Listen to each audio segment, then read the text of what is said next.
Hello and welcome to the British Gaming Podcast, this time for the 7th of June 2015. As always, Richard Savage is with me. Hello. And this time we have a brand new co-host, my good friend Terry Kane. I too am a British person. Indeed. Terry goes back, about 10 years now? Sort of college-y years, really, wasn't it? Pretty much, yeah. Yeah. Terry's quite a PC guy in comparison to me and Richie. We're a little more console faggy than him. Well, not so much these days. I'm very much PC based these days, but yeah, in the past, yeah. Yeah. To be fair, I pretty much treat my PC like a console. I have the controller and TV set up, so I'm not like a Command and Conquer kind of guy, for instance. You're not part of the master race. Nah, I'm kind of the weird on the fence guy who doesn't fit in anywhere. That's a pretty good description of you all in all, mate. I think it's a pretty good description of all three of us, to be honest. That's why we're gamers. Yes, precisely. Ah, yeah. But, no, so, speaking of PCs, Terry was the one who recommended the PC that I've been having issues with. I apologise. Yeah, he was even saying, oh, eBay have really good customer service. They don't. They did for me, but no. Yeah. Thankfully, that situation has more or less resolved itself at this point. When I spoke about it in the last podcast, I was chasing a refund from PayPal after they screwed up the address on the original order. Long story short, I don't know what my bank did, but the money was back in my account by Wednesday morning. Ordered the PC a second time on next day delivery, then found out that Yodel, of all people, were delivering it, and if you're not from Europe, Yodel are pretty much the worst courier you can get in the UK, right guys? Yep. Yeah. Yeah, definitely. Yeah. So I sat in waiting for this thing really hesitantly because it's like any time between 8 a.m. and 9 p.m. Got the tracking website open, not that it really tells you anything.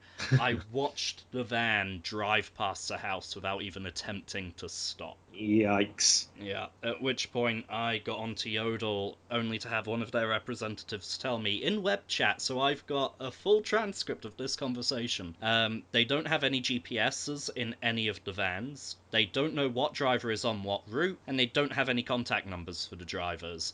In other words, they have no way of confirming whether their drivers are actually doing the job they're paid to do. Problem is, though, the Yodel drivers are sort of self-employed, aren't they? They're contractors, essentially. So it's that silly 0 hours thing. Yeah. I think they're paid, and I could be wrong on this, I think they're paid per parcel they deliver, which in my experience means they must not get paid a lot. it explains why they're willing to leave them in recycle bins and things like that as well. Oh god, I had a Super Nintendo left on my front doorstep, and this is when I was living in a house that didn't really have a front garden, it was straight onto the street. Left it on the front doorstep with a brick on top of it, in the rain, and that's how I came home to find it. One time, one of their drivers actually bothered to knock on my door, which was surprising enough, but because it took me about 30 seconds to get to the door, he had a go at me for keeping him waiting. Oh, that's lovely. Yeah. Look, I didn't just run off, and you're hanging about doing all this. It's like, well done, you're doing your job. Yeah, it's like, oh, thanks for waiting while I grabbed the keys. Otherwise I couldn't have opened the door. Yeah, there's a reason why they have the reputation they do. It's unfortunate because I've had Yodel drivers that have been okay. There's one that delivers to my work and he's okay. But the one who delivers in my home area is just rubbish. One time I had a parcel for it was some books for the course I'm doing at home. And he didn't even try to deliver them as far as I'm concerned. And then I rang the number on the card and I had to go and collect them from his house. Oh, lovely. Did you chuck a brick something. through the window while you were there? I didn't know because I wanted my parcel. No, you take the parcel, you get I halfway want to down do the his brick drive. afterwards. It's a Yodel He driver, wouldn't- there's bound to be bricks in their yard. He would have known it was me, to be fair. That would have been pretty dumb. That's why you have long legs, they're for running very quickly. Doesn't help that he has my name and address, though. Yeah, that's kind of a problem. Did not think that through.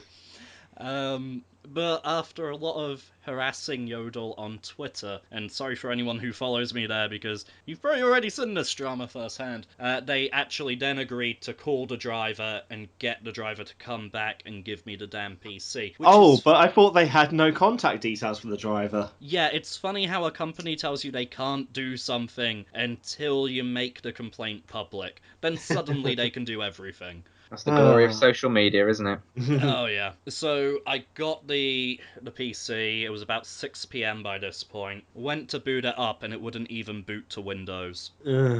Yeah, it just kept going to blue screen, sad face emoticon, your computer didn't start correctly, or words to that effect. We're going to collect some data about why, and then we're going to try to restart. It was a blue screen of death. You didn't tell me that, cripes. Yeah, and then it'd restart, and it'd go straight back to that same screen, and it was just stuck in that loop. Your computer didn't start properly, we're collecting data, then we're going to try and restart. Just over and over again. The only way to break the loop was to literally take it out at the plug. Wow. Yeah, talk about faulty. Probably a hardware issue. I don't know if maybe the RAM wasn't seated properly or something, or something had come loose in transit, but I wasn't going to open the thing because I didn't want to give them any excuses. A few websites said that, it is a problem with those, and sometimes you have to boot in safe mode, then uninstall the graphics drivers, which seems really silly to me. Yeah, that sounds like trolling to me.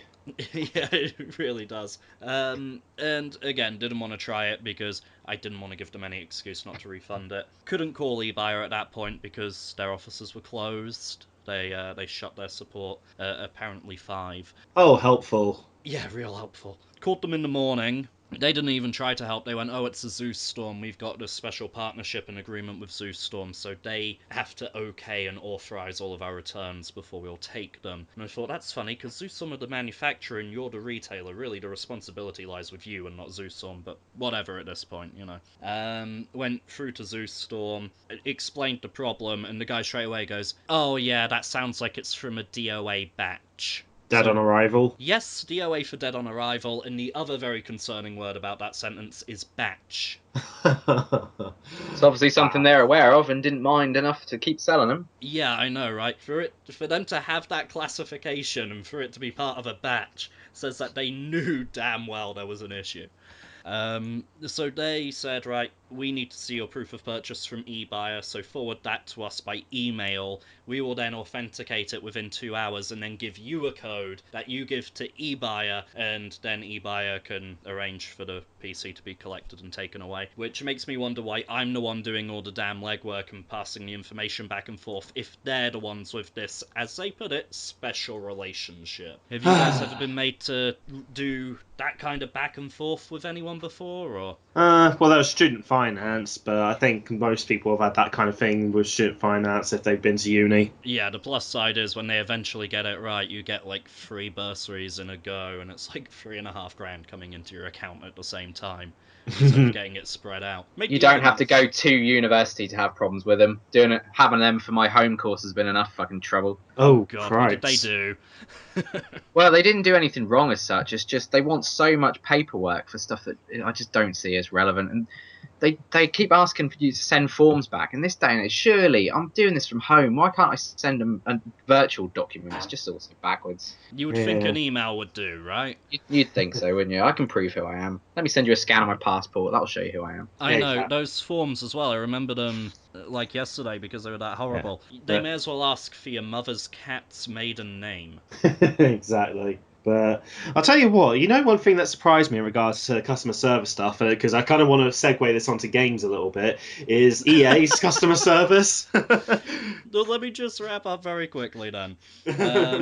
So I give the code to eBuyer authorized to return. They then say, right, we're going to collect the machine. It's Friday by this point. They didn't do any collections on the weekend, so the earliest they could collect it was Monday. And again, anytime between 8 a.m. and 9 p.m, they don't give you a timed slot. And someone was home all day. Like, the missus was home while I went to work, and then I took over watching the living room window like a sad act when I got home from work. No one turned up. Absolutely no one turned up, so I got back on to eBuyer. I was dealing with the managing director's personal assistant by this point. I was kicking up that much of a storm. They agreed to then send someone to collect it the next day, and finally Tuesday 8:30 it went. But in the meantime, they were like, their emails were like, if our courier turns up, which that would be a miracle, but if our courier turns up and no one's home, we reserve the right to charge you £10 for our courier wasting their time. If we test it and we deem it not to be faulty and that you're a big fat liar, we again will charge you to send it back to you, and we will charge you for our time looking at it. Just all this really nasty, aggressive, accusatory stuff in their emails. It's absolutely horrible. Finally, Wednesday, they said, right, it's faulty, we'll give you a refund. They then sent it by backs payment, which can take up to 5 working days, which is really annoying because they were quick enough to take the money, but not so quick to give it back. Finally, now actually have the money back in my account, and finally purchasing a PC from elsewhere that's quite similar spec-wise, and the whole drama is over, essentially. Yeah, I mean, it surprises me that they were being so stern about, like, saying, oh, we'd send it back to you, because, I mean, I bought a processor from them that I wasn't happy with. It was an AMD FX 9370, horribly inefficient CPU. I don't recommend anyone buys one.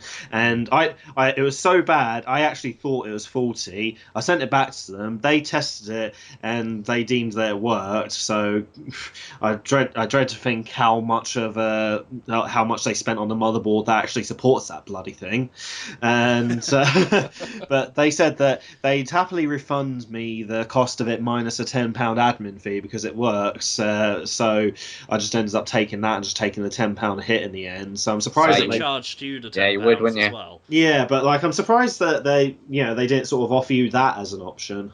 They still, the really annoying thing is they still persist. They will not reimburse me for all of the phone calls I had to make back and forth. They said they won't even consider compensation for the distress and inconvenience. Their attitude is very bluntly, we don't give a shit. They've gone downhill in the last year, then definitely for sure. That's Yeah. That's definitely not the e-buyer I dealt with.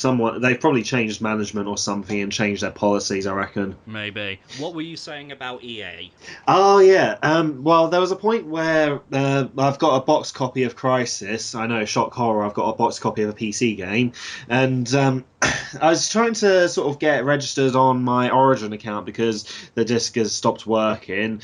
And I went on web chat and talked to the EA guy to try and get that sorted out and everything. And shockingly, the customer service was actually really good. He was actually really helpful. Seriously?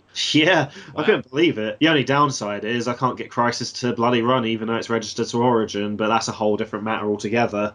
But I haven't tried to contact them about that yet, but apparently it's a compatibility issue, but then that's part of the drama of being a PC gamer is hardware compatibility issues at times. It's a bit less obvious than you have this console, play this game for this console kind of thing. Yeah, at least I know with my PlayStation 4 that I put a disc in it and that disc will probably run. Well, EA have got quite a good reputation recently in the last sort of 6 months or year or so, haven't they, for their customer service? They're actually held on quite a high regard in terms of that, especially when you compare it to someone like Steam or someone like that. They're actually held on. I mean, a lot of people I've seen a lot of posts on like Reddit and stuff like that, people saying they're getting free games out of them and stuff for inconveniences and things like that, and how they react to stuff is usually quite good. I haven't had to deal with them personally. I've never had any trouble with Origin, or the only games I really have on Origin are the fucking Sims games.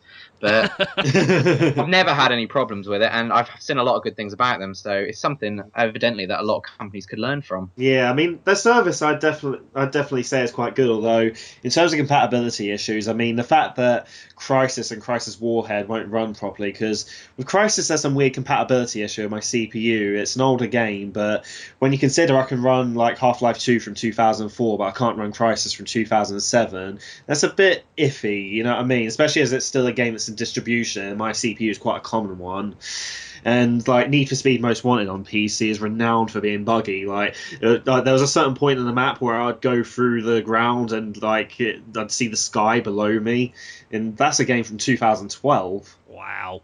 But Yeah.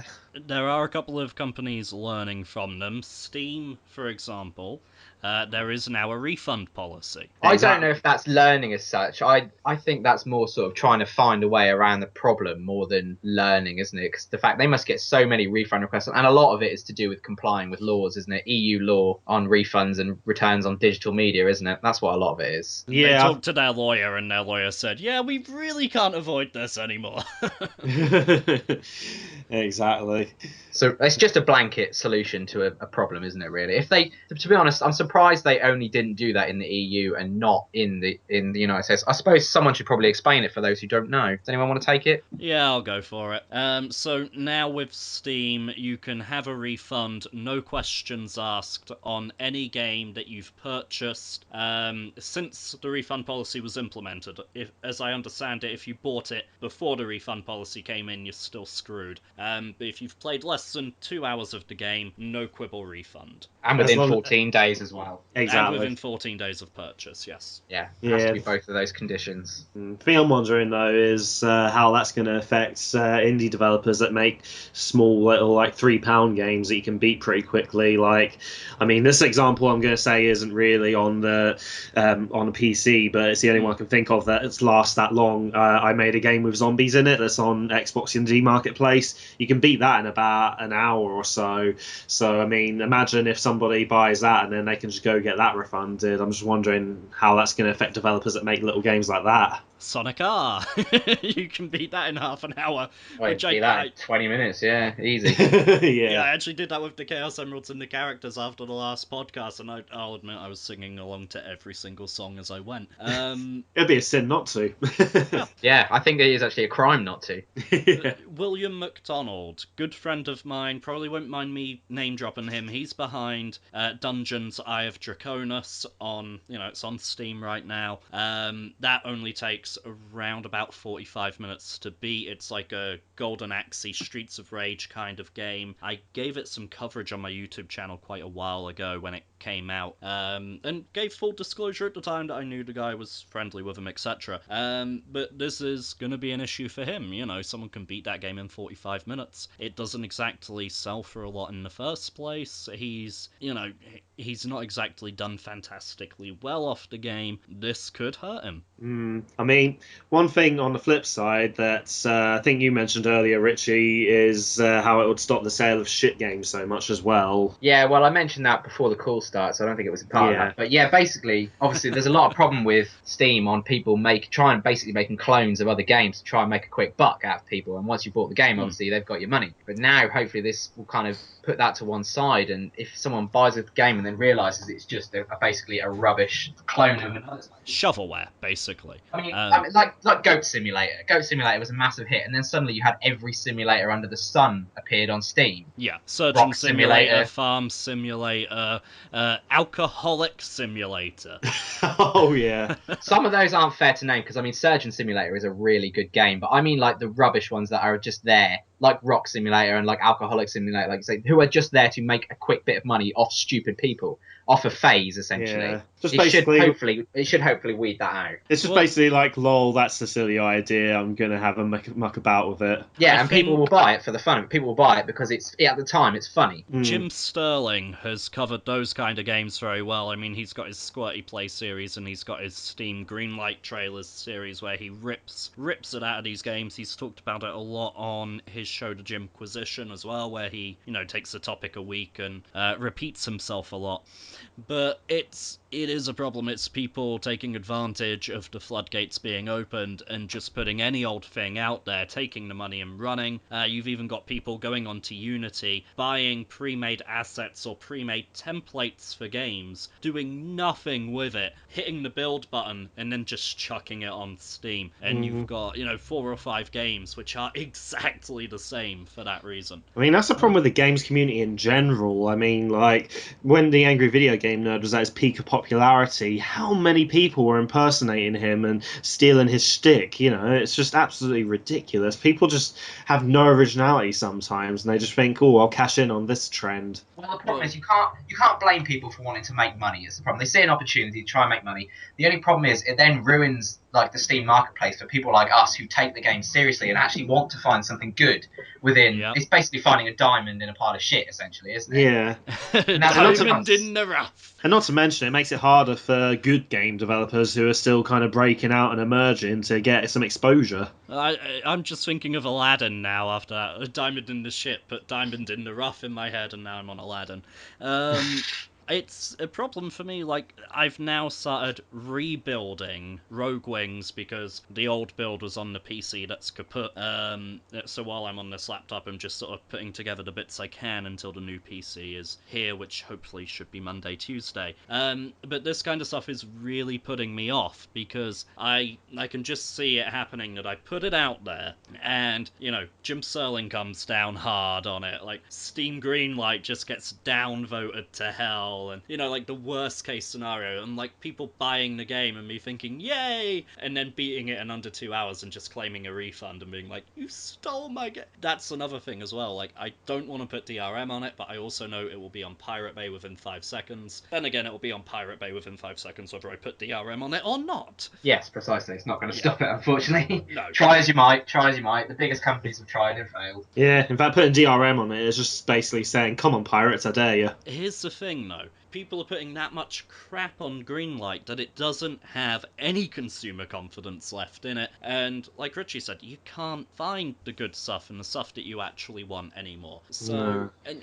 with trailers as well, like, you get a lot of bullshotting, people don't trust trailers. You know, I could put together a great trailer, but are people then going to believe the content of that trailer? Maybe not, but it won't stop people buying the games if history's taught us anything. Won't stop people pre-ordering. Although it has sort of put a couple of people off Fallout 4, probably the only game trailer where they haven't done bullshots, and people have turned around and been like, it looks like arse, I'm not gonna buy it.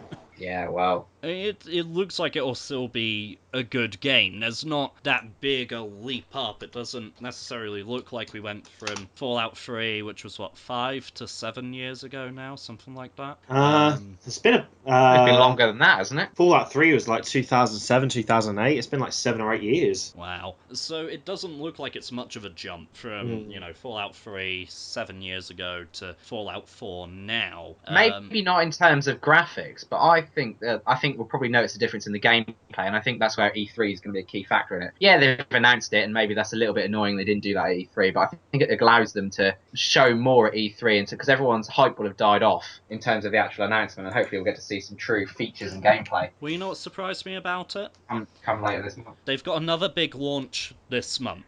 They've got The Elder Scrolls Online launching in Europe on Xbox One and PlayStation 4 tomorrow. And all of the hype, focus, and attention surely should be on that. Instead, they've taken all the people who were excited for Elder Scrolls Online and diverted their attention to Fallout 4. I'll be honest, I didn't even know that was coming out tomorrow. I actually had no idea.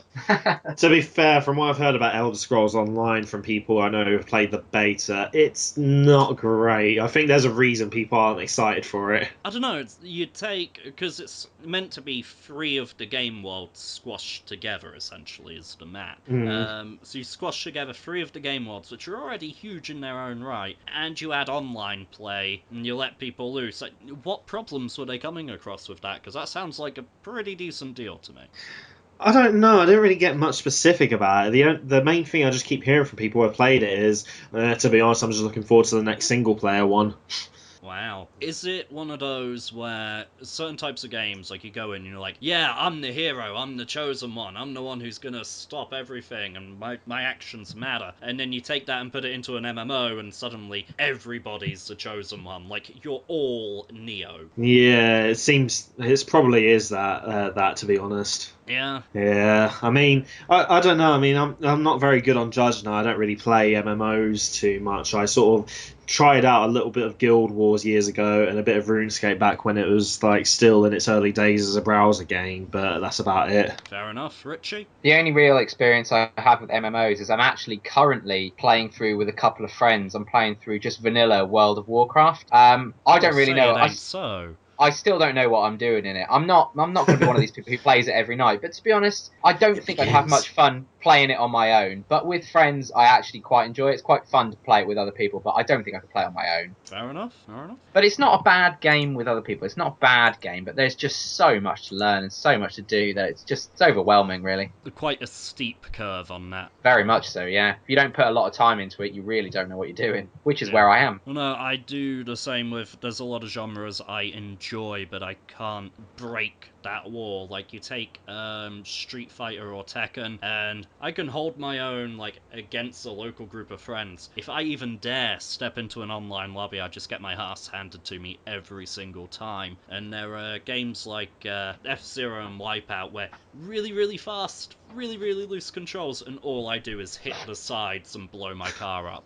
That's what I do a lot of the time, but I still enjoy the hell out of those games. God. Richie, do you fare any better? No, I was going to say the example I was going to use is Smash Brothers. I've tried playing Smash Brothers online on my 3DS, and I thought I was okay at it. Like, I can beat 3 level 9 computers coming at me on their own, but put me online and I must be the worst player in the world. Everyone just destroys me. I'm just rubbish. Here's Absolute the thing, rubbish. though. Like, we've all been gamers pretty much our entire lives. We all consider ourselves, alright at games. And we all fight each other quite fiercely when we do get to meet up and stuff. Where the hell are these other guys coming from? My theory on that is, I mean, we sort of all have quite diverse gaming tastes. We'll play one game through and then go to another game, that kind of thing. Whereas a lot of the people you encounter online, they play that game and that game alone, and that is their sole focus. Religiously, yeah. You know the type. We all know the type. Exactly. It's like MOBAs. This is the thing. I don't know the type. I don't think I've ever actually met one of these people. Oh, well, you've never met a MOBA player then. Like League of Legends and Dota 2 players, they are properly addicted. It's always one map on these games. Every single one of these games I've played only has the one map, but like 100 characters. Terry, there's a reason I haven't met a MOBA player. They never leave their house. Yeah, but I get an opportunity to meet them. No, it's absolutely insane how addictive those games can be for some people. I mean, I played a couple of games and I just got tired of being called a cocksucker and stuff for about 1 million times, so I just got off it. Sorry, were you playing Dota or Halo? I've tried to watch League of Legends tournaments on Twitch before, of like the proper tournaments where they win like millions of dollars and stuff. And it's just like, I have no idea what they're doing. They're all like shouting at each other and wearing headsets, and they're all slamming away at their keyboards.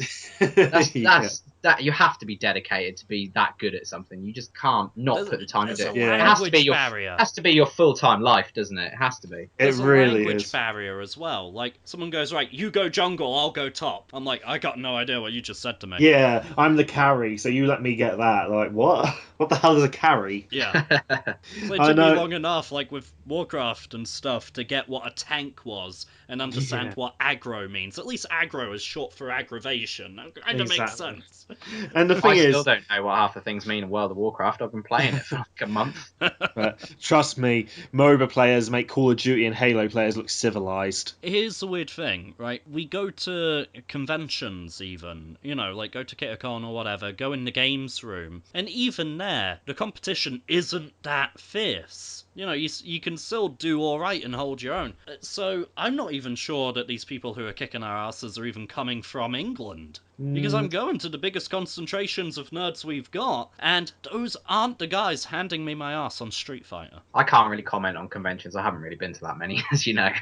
We'll fix that. We'll fix it one day, yeah. But as for now, I couldn't really comment, unfortunately. Fair enough. Terry? Well, I mean, I can't really comment on conventions, but I mean, there's one of the local game stores in Norwich, Regenerating Gaming. Sometimes they'll host sort of events where people get together and sort of play games like Smash Bros and stuff like that. I played some games with a couple of those guys who seem to play Smash Bros quite regularly, based on the posts from the Street Pass group on Facebook. And I don't know, I was kind of able to hold my own a little bit. I managed to win like one match out of about 4 or 5 that we played the day I got my Wii U. But yeah, I don't know. Didn't they just do a Splatoon event as well? I believe so. Yeah. That game looks good. It does. As a sort of generic paint shooter, it looks good. Also, can I just say, it really says something that me and you have said good things about regenerating gaming on past podcasts, and then Terry comes on his first one and he's like, yeah, regenerating gaming is awesome. Like, I swear we are not being paid anything by regenerating gaming. But we wouldn't mind if they did. Hint, hint. Yeah, come on, Si. I'll give them an extra plug every 5 minutes. I don't mind. Giggly. I take it you both heard about the amiibo heist with Splatoon? Oh, yes. How the hell did that happen? Oh, God. It makes me think of, like, scenes from Breaking Bad, you know, just, like, car pulls up across the road. Truck stops, like, what the heck is that? Suddenly 2 guys come out from rocks behind and just sort of splatter the driver with a machine gun. No, you know what I'm picturing at the moment? Some guy with, like, a long trench coat in a back alley, just like, hey, want to buy an amiibo? Yes. Just opens his trench coat. What are you buying? Yeah. I've got some of those Marios. You want a Mario? Yeah, if only they'd actually stolen Mario's. But no. Yeah, the joke didn't really work, but you get what I mean. Some people are annoyed though because there's obviously amiibos unlock stuff in game, like Yoshi's Woolly World. If you put the Sonic amiibo on, you get a Sonic skin for Yoshi that looks really freaking weird. Like in Splatoon, there's apparently like some gear you can equip and a couple of maps you can only access with the amiibos. And now that those amiibos are gone, there's a lot of people who, you know, go online and be like, that one dude who's got the armor I would have if someone hadn't, you know, jumped my truck. Well, surely that'll make the crime really easy to trace. What, he's got The one the in that- special armor, traces IP. It was him. See that guy there in that armor? Get him! I'm no detective, but that seems like a pretty big red flag to me. Well, bear in mind, it was only the pre-orders going to game that got intercepted. So other outlets, like, I don't know, Shop2, potentially. Yeah, I'm just going to go with that. Shop2. You know, they probably still got theirs, which means anyone who pre-ordered through them probably still, you know, got their stuff. So basically, game need to fortify the trucks better. Yeah, armoured trucks. Yeah. Yeah. Just have a guy, like, hanging out the window with an NES zapper. From a distance, it'll probably look convincing enough, you know. Yeah, or no, the Super Scope for the SNES. No. The G-Con. The original bulky grey G-Con. I don't know, that Super Scope looks like a rocket launcher or something. Yeah, fair enough. These guys mean business. What would you use if it was up to you, Richie? Oh Christ, I can't even think. What would I use? Say Power Glove, say Power Glove. Come back to me. I'll have a think. Really? You can't do, like, not even, like, the 3D Sega Saturn pad or something stupid? Well, what would you use that for? What would you do? Chuck it at them? What are you planning to do with that? It looks would like be a pretty frisbee. lethal. Thing Yeah, looks we like a frisbee. You could use that instead of a batarang, you know? You'd only get one shot at it, though. That wouldn't be much help, would it? What if you missed? You'd be a pleb. One shot should be all you need. What if there's more than one person after you, though? You're not thinking about these things. You got like ricochet off each of them. Yeah, like Captain America's shield. Just boing, boing, boing, boing. If you can do that, I don't think you really need much help, to be honest. Yeah, true. Every time Captain America loses his shield, he's like, oh shit! And then he turns around and it's like, wait, I can just fight. Bam! But I forget what the original topic was now. Oh yes, Splatoon amiibos getting stolen and how that sucks because now there's in-game content that's essentially locked off unless you have what's essentially DLC in a plastic casing. Yeah. You can get outfits for your Miis on Mario Kart as well using those, can't you? Yeah, you can. There's I just can't believe the prices of these damn things. I mean, obviously the Splatoon ones have now rocketed up thanks to that one heist, but yeah, like some of them are 50 quid for this little, what are they, like 6-7 inches tall, you know? One thing I'm wondering is how long it's going to be before someone works out a way to pirate the RFID chips that are inside the plastic figures, because I mean, I don't think RFID chips are that expensive, and all it takes is someone to leak the code online and then put that onto another chip and then boom, you know, just connect it to the controller. Well, there's already been a little bit of playing around with RFID chips, because there was that guy, I think it was a Pikachu amiibo, but essentially he tinkered with that, and that's now his Oyster card for the London Underground. Oh yeah, I saw that. Yeah, I saw a post on Reddit right about that. Yeah, he taps in with Pikachu. That is pretty cool. That is pretty cool. But if that's already possible, then what Terry's talking about probably isn't far off. I think at some point there were rumours about Nintendo not necessarily doing more of some of the older out-of-stock figures, but maybe doing like a little card instead, so you could buy like this, business card size thing with a bit of artwork of the character, and you can whack that down instead of the amiibo, and it's got the same RFID chip. I mean, another thing someone could do as well is make some kind of app for Android devices that have NFC chips in them to connect up as well. So you just like choose what you want on there and just be like, boom. I really shouldn't be saying all these ideas for piracy. It's like I'm encouraging it. This is a thing though. Your mind works in that way. You think of these things. Me and Richie don't. We're dumb. You think of this stuff, and like that could work for like Disney Infinity as well. I want to play as the Hulk, but Skylanders, Lego Dimensions, which looks like it's going to take all of my money. You could probably reuse it for a lot of things. I'm sure someone's doing it somewhere. Someone must be doing that. It's just so obvious. Do you think there's like one guy listening to the podcast going, crap, they're on to me? Sam, don't be silly. No one listens to this podcast. I don't know. Lupacillo clearly listens to this podcast. He's left like 12 comments on the last 2 episodes. Shout out to him or her, though. Yeah, true. We appreciate you listening. We appreciate all the comments as well. Yeah, no, there's actually that toothbrush trick he or she suggested actually worked on that Sega Saturn pad as well. It's working like new. And they did actually, in the comment that they wrote specifically to me, they put about the NES remix for the Wii U. And I actually went and had a look at that on my little sister's Wii U, because I don't have a Wii U. And it actually looks really good. Unfortunately, she didn't have any credits, so I couldn't buy it on her account. But when I do get a Wii U... I'm going to spend your money for you. Yeah, I think it's on disc as well. Oh, is it? Oh, okay. Well, the fact she's 11 means she doesn't have a debit card or anything to tie to it. So, but yeah, I mean, it looked really good, and I probably will get it when I do get a Wii U eventually. I probably will pick that up. So that was a really good shout. That was. I think it's on 3DS as well. Is it really? Oh, where's my 3DS?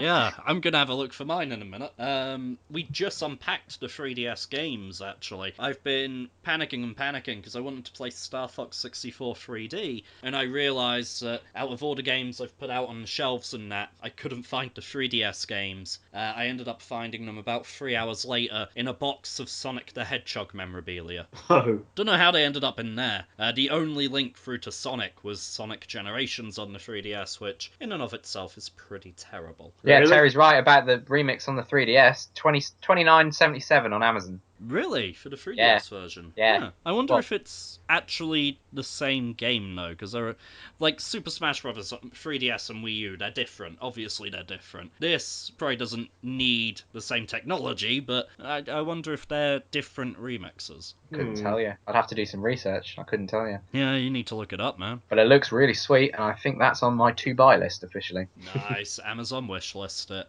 Yeah. I will do. Yeah, I've been eyeing that for a little while too. Wish Are you list. thinking about getting it? Wish list. Yep. Wish list. Does anyone ever actually look at anyone else's wish list? No. Well, I mean, there's not really much of a way to find it unless, like, you send it to the person. Like, Well, here's the thing. I don't like surprises. You guys know I don't like surprises. I like planning ahead. I'm a stickler for knowing what I'm doing ahead of time, yeah? Yeah. So I actually, each time my birthday or Christmas or whatever is rolling around, I update my Amazon wish list, and then I put that out through, like, Facebook and stuff to friends and family. And it's just like, look, if you have to surprise me, at least make it something on this list. That way, you can get your surprise bit in, I can still have my degree of being a control freak, and everybody wins, yeah? Does it actually work, though? Has anyone actually bought you anything off the list? Some people buy from the list. My mother's very good at buying from the list. She's great. It's about half and half. Half of the people buy from the list, and everyone else goes, I'm going off list. You don't go off list. If it's not on the list, I probably don't want it. My parents are cool with that kind of thing. They're basically just like, yeah, you just order it, but get it addressed in our name so that we know it's a gift for you, so that we can like wrap it up or whatever. But you have to order your own present? Oh, that's heartbreaking, that is. They I don't could know. just imagine you in a room on your own. You're like, "Happy birthday to me," like single tear rolling down your cheek as you press order.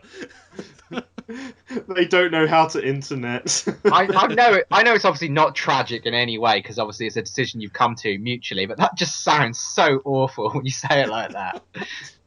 Sounds so tragic. It's like what? My heart hurts now. That's horrible. But it's not at the same time because obviously it's a pre-arranged agreement, but it just sounds so awful. Oh god. Yeah. Thankfully, my father's given up. He called me ahead of my birthday this year, and he was just like, "I'm not even gonna try. Do you want a check in the card, or should I just have cash?" And I was like, "Don't post cash, Dad. You never put cash in the mail." People do though, don't they? People do. I know. Yeah. But with the whole thing with my parents, back before the days of the internet, when they did need to buy the stuff and not just get me to order it, I asked for an N64 one Christmas, and I'm opening the box, and I'm just like, I'm opening unwrapping the box and everything. I'm thinking, oh my god, an N64, and it was a PS1, and this was in the days before before I like regularly had gaming magazines or anything like that, and I had no idea what a PlayStation was. So I was just like, "Oh my god!" Wait, what's that? And I was just like, I looked at it. I was like, "Have my parents bought me a CD player? Where's the speakers? Well, the speakers, these things on the side. Looking when I was looking at the vents." And then they were connecting it up to the TV. I was like, wait, what? Why is it connecting to the TV? And then we put Crash 2 on. I was just like, oh, how's the game on a CD? What? This is awesome. This technology. It makes no sense to me. And the thing is, there will probably be kids who, like, some of the younger people on YouTube, like 12, 13-year-olds, are like, what do you mean games didn't used to come on CDs? I think we've all had the surprise gaming presents. Like when I was younger, like I think 11 or so, went into my mum's room Christmas morning, and there was one present on the bed. I opened it up, and I think it was Metropolis Street Racer on the Dreamcast. And me and my brother look at each other like, huh. On the back, there's a post-it note, and we went round this like treasure hunt through the house, and every time it'd be like a game and a post-it note, and eventually obviously led up to there being a Dreamcast wrapped up in the washing machine, because apparently that was the only place they could find to fit the box in. Of course, lucky they didn't forget it was in there. Oh Yeah, god. no kidding. So yeah, we got it, and there were about 4 or 5 games with it. Honestly, I've still only played Metropolis Street Racer once. I spent the rest of the time on, like, Virtua Fighter 3 came with it. I've played that maybe 3-4 times. Sonic Adventure, on the other hand, now that's what I was on. I didn't know you liked Sonic. Yeah. You should do a video about it. Yeah, really. But she came home another time. It was like just this random shopping trip, and it was a game she had in her hand. What was the name of it again? Jersey Devil on the PlayStation 1. And me and my brother are looking at each other. We're like, we're stuck with this, aren't we? We just smile and nod politely and say thank you. But we are stuck with this. Because obviously we knew we wouldn't be getting another game for months. We learned to like that terrible, terrible game. Never even heard of it. Oh, just because you mentioned Dreamcast, just remind me of this thing, right? Do you remember the whole Y2K craze and everything? Yes, everyone thought that their computers would crash when the date changed to the 1st of January 2000. I had a friend whose mother was going to buy him a Dreamcast for Christmas, but she didn't because she was worried about that, so he ends up with a load of books instead. Beautiful. Well, surely if the world was going to end, it wouldn't really matter what you had. True. So, Terry, you had a surprise PlayStation instead of an N64, but actually you weren't too bothered about it. I had a copy of Jersey Devil that I wasn't expecting. Richie, I know your mum used to buy you games quite regularly out of the blue of varying quality. Any highlights? Oh, yeah, probably. Yeah, a lot of the early sort of racing games. I used to get bought sort of random racing games. And bear in mind, I'm someone who's never expressed an interest in cars or anything like that. To this day, still don't know a thing about cars. I used to get bought like rally games and stuff, and they always used to be one of these things that you never expected to be any good, but always really were quite good, even though they were really primitive at the time. Any examples? All the Sega rally games for like the Sega Saturn and sort of PlayStation 1 early ones, things like that. Classic games. I used to play I them down should at the arcade as imagine there well. was probably some V Rally and some Colin McRae in there. That sort of stuff. Yeah, I don't think I ever had the Colin McRae one, but definitely V Rally. Yeah, absolutely classic. Oh, Colin McRae, Colin McRae, right? That was this really awesome treat where you could have your car be just this big jelly mold, and it actually had like the physics for jelly and everything like that as well. Yeah. And then you could get like sucked up by an alien spaceship at a certain point in one of the tracks. Oh god, yeah, I remember that. You could have all sorts of crazy cheat codes in the 90s. It was great. Like nothing beats going through GoldenEye with big head mode on, like DK mode, I think they call it. And the paintball mode, so that Yeah. instead of, gunshots, it's all paint. Or let's not forget Naked Lara. Gotta love those triangular titties. Ah, that was the best troll cheat ever. We all put a lot of time into into that. We all put a lot of time into that. Let's not kid ourselves. But in this specific button combination in Tomb Raider 2 for Naked Lara, why did she just blow up? Because that's all it did. It just made her explode into 100 pieces. The one I tried that never worked was the one where you had to do a certain combination of things in the mansion, then jump in the pool, and then climb out again. This came off the back of, because if you get out of the pool normally, she says, right, best take off these wet clothes, or Precisely, words to that effect. And that's why everyone was like, right, the pool is the secret. We gotta figure out how to. Right, we've been in the pool. What do we do now? Oh god. Games get bizarre conspiracy theories and these weird beliefs out of just the tiniest little bits of text, or like, oh, there's a document on the wall, it must mean this. Yeah.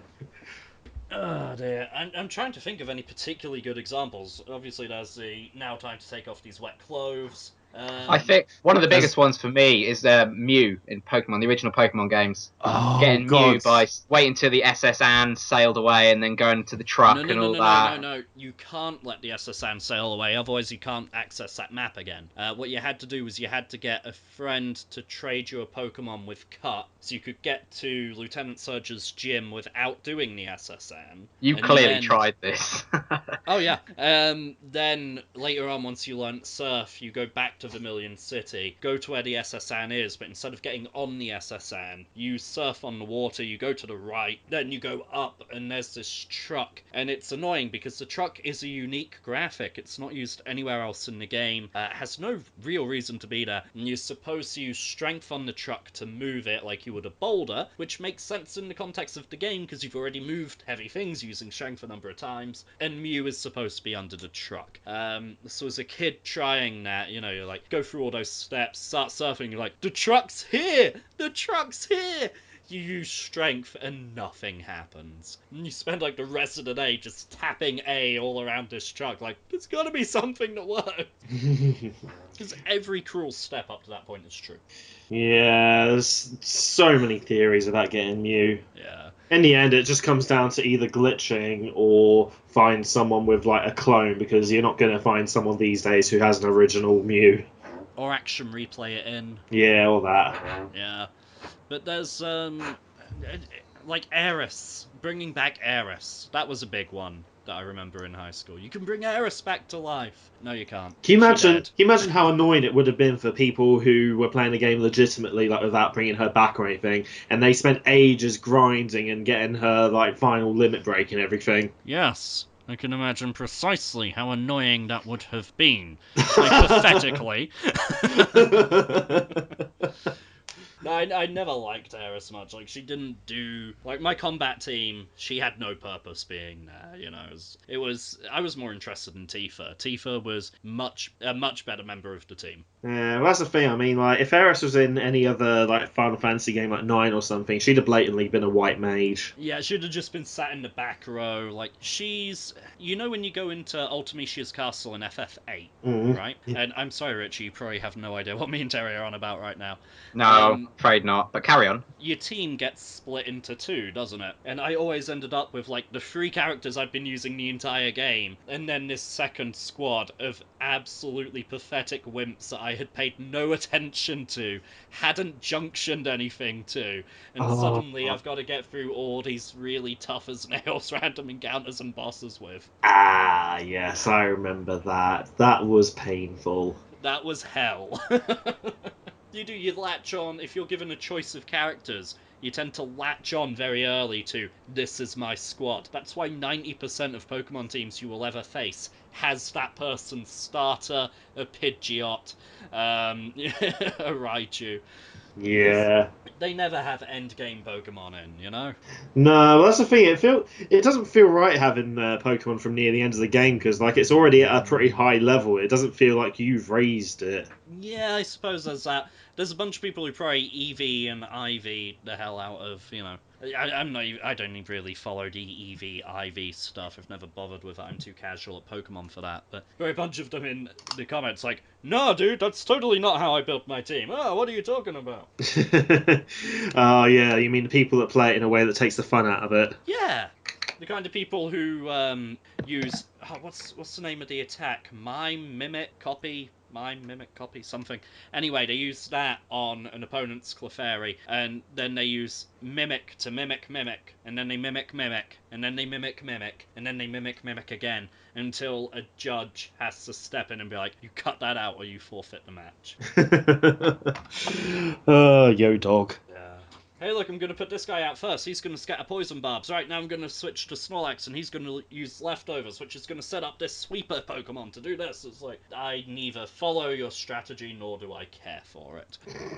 However, advanced strategies, going back to FF8 a moment, Squall and Renault had a weird relationship on my save file. You know how you could junction someone so that they were so resistant to a certain element of magic they would actually absorb damage and it would heal them instead of hurting them. Oh yeah. So I made Renault absorb thunder to the point it healed her. And then I made Squall have thunder damage as his element on just like his basic attack. Oh, I see where this is going. Yeah, it's just this horrible sadistic relationship where every time Renault was hurt, Squall would whack her with his gunblade and she would heal. Funniest thing I ever did in FF8. Easily. So basically, you turned their relationship into an abusive domestic abuse relationship, and he's just like, I'm doing this for your own good. 50 Shades of Balam. Ugh. And then in 9, you know, when you get out of the ice cave, like, Gannett cuts her hair short, and she's like, right, I'm casting aside my princess title in the name Gannett. What's this thing? And points to Zidana's dagger, and she's like, right, from this day forth, I will be known as... And the name entry comes up, and dagger is pre-populated. I delete it out, and I write Gannett back in. So that she changes her name from Gannett to Gannett. Just takes everything out of it. Final Fantasy has ridiculous names, but Dagger was just taking the piss a bit. A bit. Richie, are there any games you've abused purely for the fact that you could? GTA 5 at the moment on PC. Absolutely. Wait! Shout out to all the people who developed the mods for them, because you guys are absolute geniuses. That mod, the main mod. I just love Terry's football hooligan. Yeah, GTA! Well, just you have so much fun. I've never had more fun in GTA 5 than turning myself into a cat and running down Mount Chiliad. It's just the stupidest thing I've ever done, and I entertained myself for a good 2 hours doing it over and over again. Disclaimer: it is not the dumbest thing Richie has ever done. I have stories. It's the dumbest thing I've ever done on GTA 5. Then let's go for that. I'll give you that. Yeah, I saw one mod where you can be a pigeon. I just saw a pigeon mugging a guy for his car. Yeah, that's all in the same mod. You can change to sort of any animal, and it's really annoying because you can be a whale, but if you turn into a whale on land, you die. It's so disappointing. I mean, it makes sense, but where's the fun in that? You can't hijack a car as a whale. Being a whale in GTA makes sense. What a letdown. Although, wasn't there another mod where you could just spawn whales at any time? Oh, I'm like sure they there just is. drop from the sky. Yeah, I believe there is. I haven't tried that one though, but I mean, it's so much fun. Like turning into a pigeon and stuff, and as you say, hijacking cars as a dog, and but the game. It's funny because the pedestrians and sort of NPCs in the game still treat you like you're a person. So if you bump into them, they try and beat you up, and so like it's just NPCs attacking a pigeon. It's just the funniest thing. If you haven't seen it, look it up on YouTube. Wait, is that the same for the police then? Just like a bunch of police trying to shoot one pigeon? Yeah, you can give yourself a want level quite easily. So you can give yourself 5 stars as a pigeon, and the police will go for you. Oh. Send When in that the new reserves. PC arrives. When that new PC Oh. arrives, I have to get GTA on PC. It's so much fun. So Oh, much fun. Am I right in thinking that if you're playing as a pigeon, you can poop at will as well? Oh, I haven't found it. If there's a button for that, I haven't found it yet. I know You what I'm doing fly when over this, the police. Oh when my this God, there's the poop podcast is button. done. I know what I'm doing after this podcast, that's for sure. Which button's the poop button? I'm going to press every button on the keyboard until I poop. Richie, I now have a recording for all time, which I can take out of context of you saying, I'm going to press every button until I poop. If you can make good use of that, then go for it. I'd be all for that. The thing that's the worst though is when you play in first person mode and you have like a broken bottle or knife and then you like run up and stab someone, it just looks so horrifying. Oh yeah, Like, first person in GTA is a complete mindfuck. yeah. Oh yeah, they added that to like the PS4, Xbox One, and PC versions. I'm still playing it on PlayStation 3 like a peasant. Call yourself a gamer? Yeah. Anyway, does it change the game that drastically?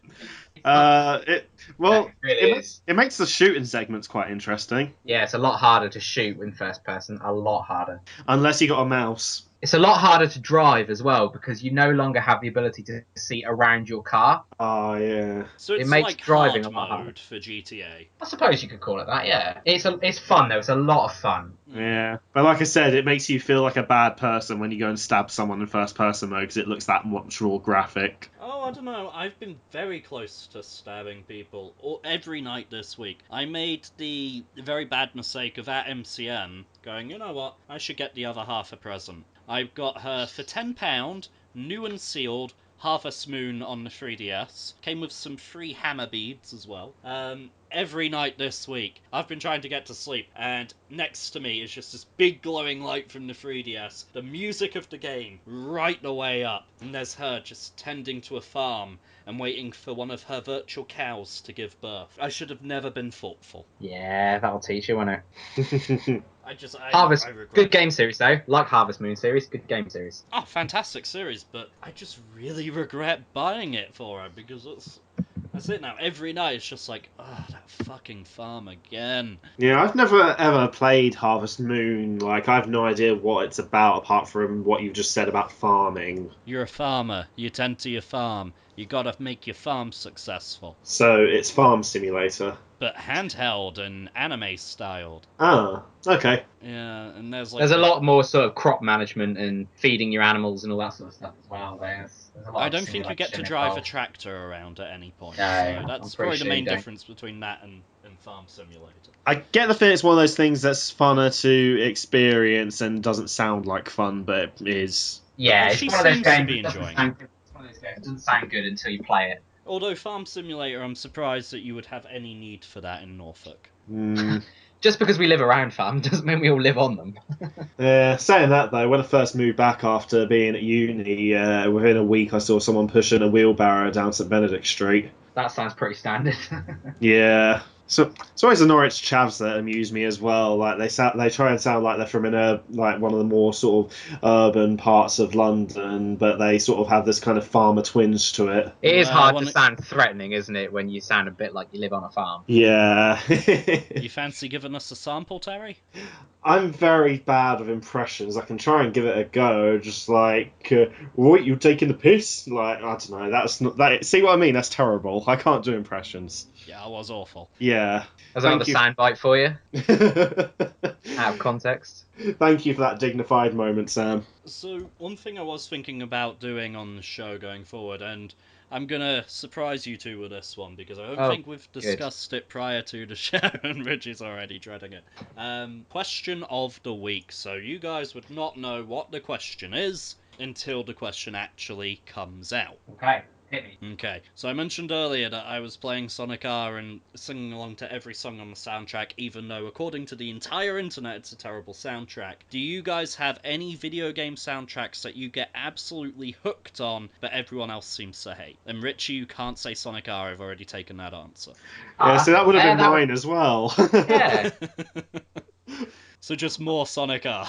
I don't know. I mean, it's just I can't really think of any video game soundtracks that have like vocals to them. Like most of them are just instrumental. The ones I listen to. I mean, like I've listened to the Far Cry 3 Blood Dragon soundtrack over and over again, but you can't deny that one is awesome. It is awesome. But, like, I'm surprised that you would have any difficulty answering this, Terry, because usually you are the music man. You know, you constantly talk about music and video games, and I just shrug because it doesn't influence me anywhere near as much as it influences you. But, Sam, the problem we're having with the question is you asked us ones that we love that other people don't love. I can tell you a million ones that I love that other people love. Okay, we'll be lenient. Okay, maybe one that people don't listen to so much outside of the game for me is Animal Crossing soundtracks. I think they are probably some of the best soundtracks I've ever heard. And I actually have I suppose it's like a medley essentially, a compilation of all the soundtrack from Animal Crossing 3DS. I've got it as a compilation on my phone and I listen to it in the car. And it sort of plays, because obviously the whole point of Animal Crossing is the music changes each hour.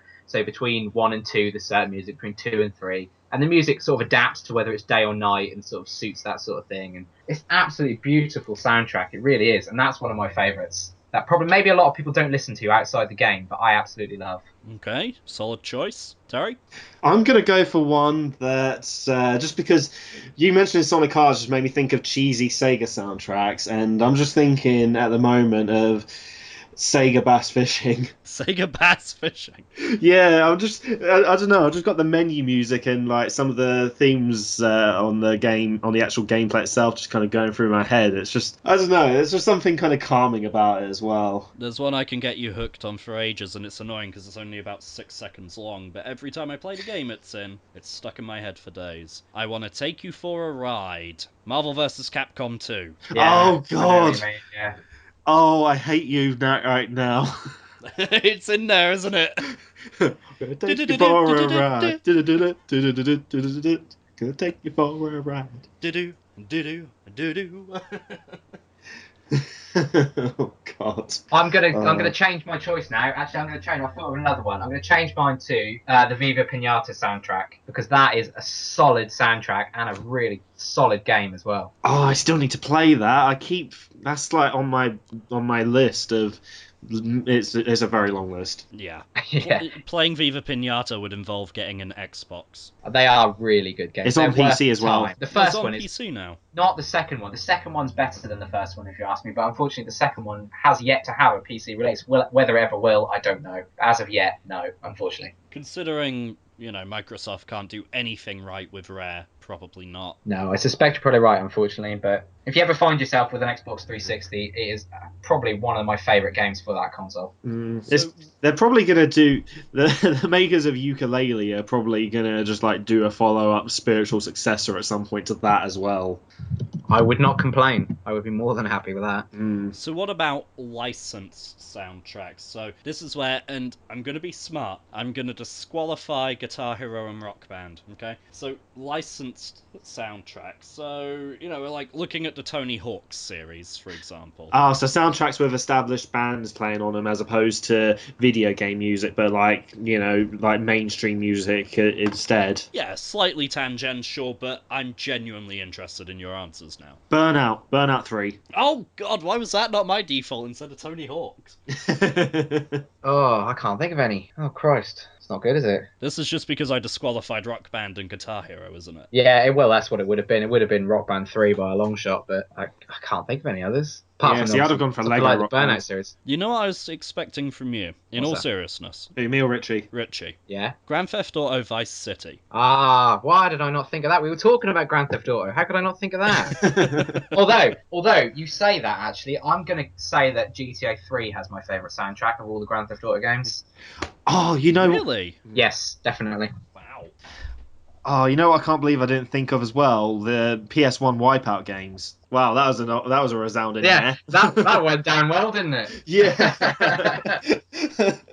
I'm just trying to think, because I actually... the really annoying thing is I've got several Wipeout games here, and I haven't played them yet. Basically, one of my other half's aunts, her son moved out years and years ago. She kept pestering him, you got some games here, come pick them up. He hasn't for years. So she brought them round to our house and just said to my missus, I was at work at the time, so I didn't know anything of it. So she's like, here's a box, and it's just full of, like, PlayStation 1, PlayStation 2, and GameCube games. Like, my son's never coming back for them. Your other half's really, really into games, so here you go. And both Wipeout 3, and Wipeout Fusion are in there. Nice. I have never owned those games before, mainly for, as I said earlier, the fact that I suck at them. So yeah, I've never owned a Wipeout game either, so that's why I didn't comment.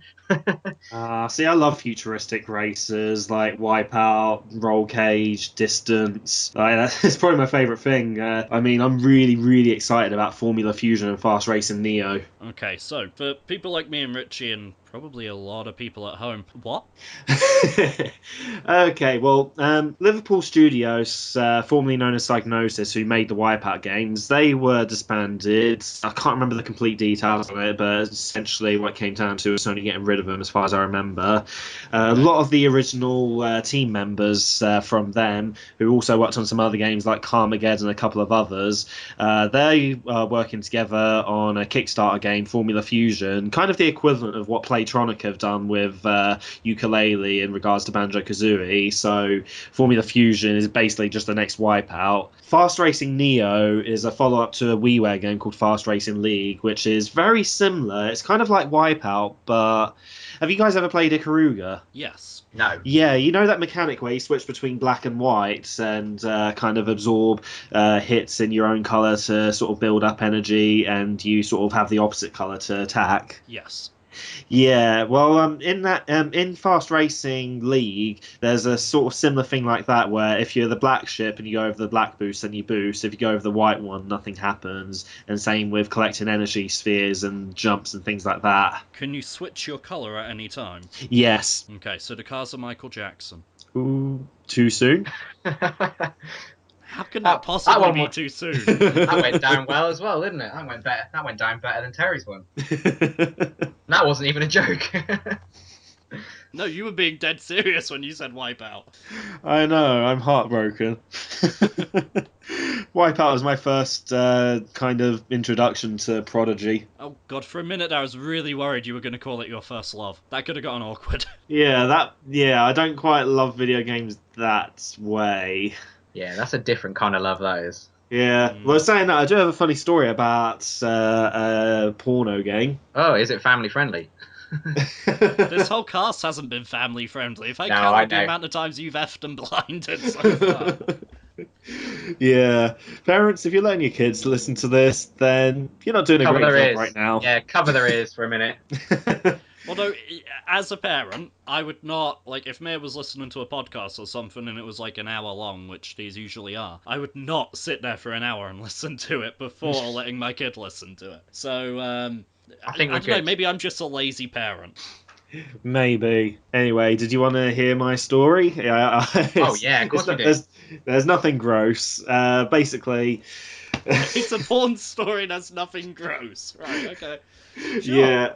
Well, I know what you're like, Sam. You'll be like, oh, do I want to know? 9 times out of 10 when it comes to you, no.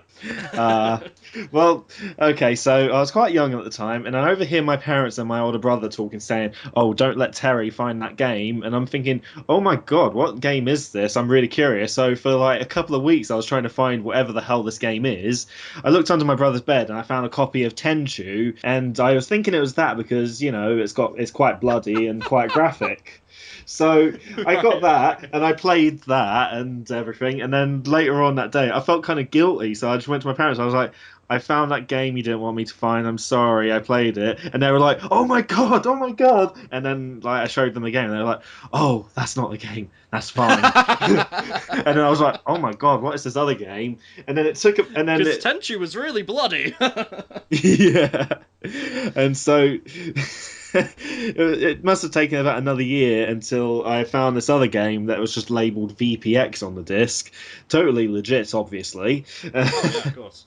And, yeah, I loaded it up. And yeah, there were naked ladies on the game, and it wasn't video game ladies like naked Lara, but like actual re-recorded footage. So I was playing that, and I played through it, and then there was a weird kind of cinematic at the end where it was like this cartoon with this prince trying to save this princess that was stuck in a tower with like this big chastity belt on. Okay.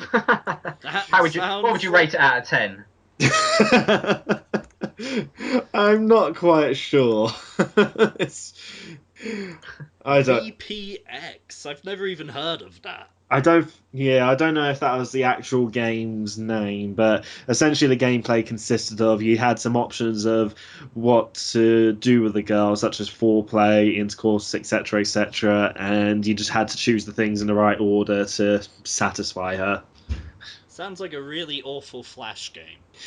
Yeah, it does actually, but I was actually quite surprised at the video quality actually for a PlayStation game.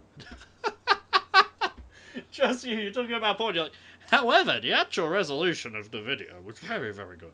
Yeah, well, I mean, they must have used some pretty good compression techniques, especially back then when, like, compression codecs were a bit more primitive at the time.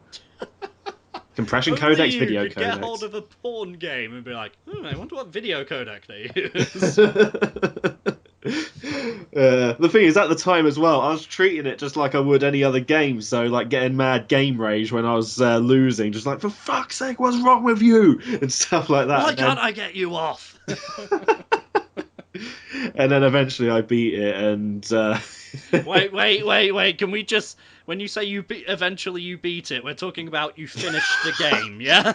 Yes. Yeah.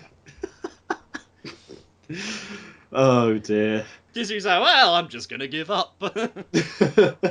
Oh, people are listening just like, why did they get this guy on episode 3? Well, it's not the first time there's been porn in games. I mean, look at Leisure Suit Larry, the entire series, pretty much. Look at BMX Triple X. Like Tony Hawk's on bicycles with nudity. Huh. Did not know about that. How could you have not known about that? That was, like, everywhere because they were trying to ban it at the time. I can't say I've ever heard of it either, actually. I'm the only one who's aware of BMX Triple X. Yeah, you're obviously the only one that owns it as well. I don't know, I was too busy with a actually own bootleg game from Russia that had the videos of American girls in. I was having my own things to deal with. You were preoccupied. Yeah. No one saw him for days. No, I played through it like I finished it about once, and then afterwards I was just like, yay, I've got Crash Team Racing. So, how young were you at the time? So you had Like 10, I think. in the red corner, boobs. In the blue corner, Crash Team Racing. Oh, Crash Team Racing, no question. Dude, because of the fact that I had Crash Team Racing before anyone else, obviously totally legit, American version. Oh, yeah. We'll forget about the guy at the bottom of Gertrude Road who used to do, chips and all sorts. Yeah, or in my case, the guy at the Sedgehill School boot market with loads of CDs in his car. Or him. But yeah, and I had Crash Team Racing before anyone else, and it was an awesome time. Everyone was like, "Oh my god, how do you get that?" And I was just like, "Got my secrets." And I wouldn't tell anyone, and everyone was just like, "Oh my god, I want to know." I was like, "Nope." I had an experience like that when I was younger. We used to have a family friend that we used to go and see who lived out in the middle of nowhere, and this was back in the days of like when Pokemon like had just come out, and it was like gold and silver on the horizon. Oh. And I remember going around there, and they had a computer down in this sort of like this shed at the bottom of the garden. I still remember how seedy it was looking back. And at the time, I didn't understand it, but they had like an emulator and a ROM of Pokemon Gold. But it was like loosely translated. It's obviously it had come out in Japan or something because the translation was awful. It was like basically like really poor English. It had been translated. I remember playing it and thinking, how is this possible? This is like magic that this game is over here already. Couldn't believe it. And nowadays I've got a massive emulation collection. I mean, no, I haven't. You have legal backups of the games you legitimately own. Correct. That's what I meant to Yes. say. I'm surprised that emulation was like a thing all the way back then. Like, I have no idea how far back emulation goes. Yeah, I I mean, couldn't believe it either. Thinking back about it, I mean, at the time, I didn't think anything of it, but looking back at it now, I mean, that's a really primitive emulation. Saying that, I've heard about some people that have actually managed to emulate NES games on an N64. That just seems counterproductive. Yeah, I know, kind of pointless as well, really, at this point. I think it gets to a point where people just do it because they can. Yeah, it's to True. show off, isn't it, more than anything? Kind of, yeah. I mean, there's a whole community based around like programming, just to see what they can do within limitations, like those 64K procedurally generated CGI videos from like demo scene people. I'm gonna nod as if I know what you're referring to. But emulation has Yeah. its advantages. I remember the PSP coming out, and no one was particularly surprised that within a month we were all running Mega Drive and Game Boy emulators off the PSP. Yeah, I that's the main used thing to that made have me Mega change my Drive. mind. Sorry, No, you first, Richie. I was just going to say I didn't have a PSP, but I had my Nintendo DS Lite. I used to have a Mega Drive emulator and all sorts of stuff on there, and I had Lemmings as well. Lemmings works so well with a touchscreen. Just like to say that. That's such a brilliant idea. Were you using like an R4 or an M3 card? Yeah, I had an R4 card. You're right. Yeah. And if the police ask, no, you didn't. Well, I had an R4 card. I didn't have any games on it. No. That wasn't why I purchased it. We come off a little bit bad there. Yeah, to be fair, I don't think we've been coming off very well so far. I mean, there's me and my porno, we've kind of set a standard there. We bring Terry on for one episode and look how far the bar is lowered. We're gonna get complaints because of you, boy. You might want to put an 18 plus rating on this podcast on the description. Yeah, maybe. Oh, God. Speaking of, though, I think the next one now will probably be looking at the dates post E3. So, are you guys gonna... Because I'm just gonna read the news articles the morning after each press conference. I'm not staying up till 2 a.m. to watch it. What about you guys, though? Are you gonna hunker up with a blanket and some snacks and watch the show live? Do they start at 2 a.m. or finish at 2 a.m.? I believe the Sony one starts at 2 a.m. Okay, sod that. I actually work. Same. Yeah, unfortunately, I won't be able to stay up and watch them. I'll probably do like I did last year when I was in the same situation, where I'll probably watch the Xbox conference afterwards, and probably the Nintendo Direct thing or whatever they do this year. But the rest of it, I'm not about. The only thing I'm really looking forward to is the fact that Rooster Teeth are doing coverage, aren't they? They're on the show floor at E3, and I'm a big Rooster Teeth fan, so I'm really looking forward to it. Yeah, they're going to be there on the show floor for I think is it 3 days, all 3 days. So okay. they'll be doing coverage, and I assume it'll be on Twitch and on their website and all sorts of stuff. Because they're doing it with YouTube. Well, YouTube, I suppose, more than anything. Yeah, they're partnered with YouTube to do E3 coverage, which is going to be really good. Okay, so next time around there should be plenty to talk about without having to involve porn games or completely legal backups. I'd say the big thing for me at E3 this year, obviously apart from Fallout 4, that's the obvious one. Rock Band 4, get in my life. That's all I can say. Oh, Kind I of forgot already is. I forgot they're bringing back all the Rock Bands and Guitar Hero stuff. Guitar Hero inevitable. Live can jog on, but Rock Band 4, I will have it. I don't have a current gen console yet, but I will get one for that game. I wonder if they'll bring it out on PC. I shouldn't imagine so. They haven't done so far, so I guess we'll see. But anything's possible, I suppose. They're not under any constraints anymore, because obviously last time they were owned by MTV when they released Rock Band 3, and they obviously had to. I've seen interviews with them, and they said they had to meet a lot of MTV's demands in terms of all sorts of stuff, but. They're just a complete indie developer now, essentially, an indie studio, as indie as they can be for quite a large company. But it'll be interesting to see what they do. Yeah, I mean, Rocksmith was able to come out on PC, so yeah, never know. And in the meantime, there's always been Threats on Fire. That's true. And Guitar Hero 3 came out on PC, so I wonder if that's actually been modded to have extra songs as well. More than likely. Oh yeah, I've played a version of Guitar Hero 3 on someone's PC where you can download custom songs. You can do that. Fair enough. Long live the mustard race. It's the community, isn't it? It was gonna happen. We keep straying into slightly grey legal territory here. But At any rate, we'll find out more about, no doubt, Rock Band 4 at E3. We'll find Yeah, out we more will. about... Yeah. So I think it's safe to say that the next podcast will probably be something of an E3 special. I'm certainly going to look forward to whatever comes out of it. Last year was a bit of a disappointment. Hopefully this year will be better. Fingers crossed for Star Fox this year.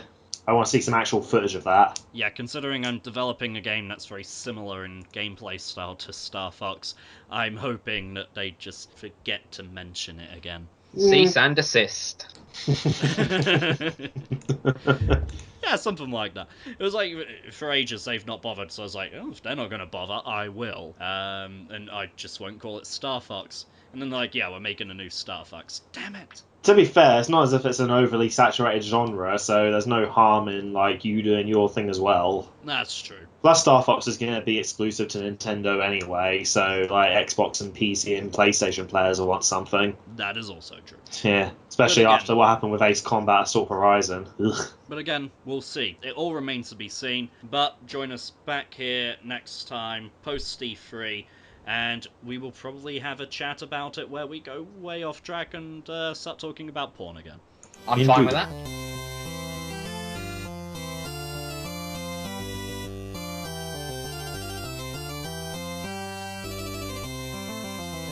Yeah, I mean, it does seem like Fallout 4 is just not that much hype around it. It's weird. I'm pretty hyped about it. I'd say I'm really looking forward to it. It'd be interesting. I suppose I say I'm hyped about it. I'm hyped about the idea of it at the moment. I have to wait and see, I suppose. Yeah, no, I just remember, like, for years now, people have just been hankering for it like mad, and like now that it's been announced, it just seems kind of like an anticlimactic response, if you get what I mean. Oh yeah, now we have a good discussion about Fallout getting announced early.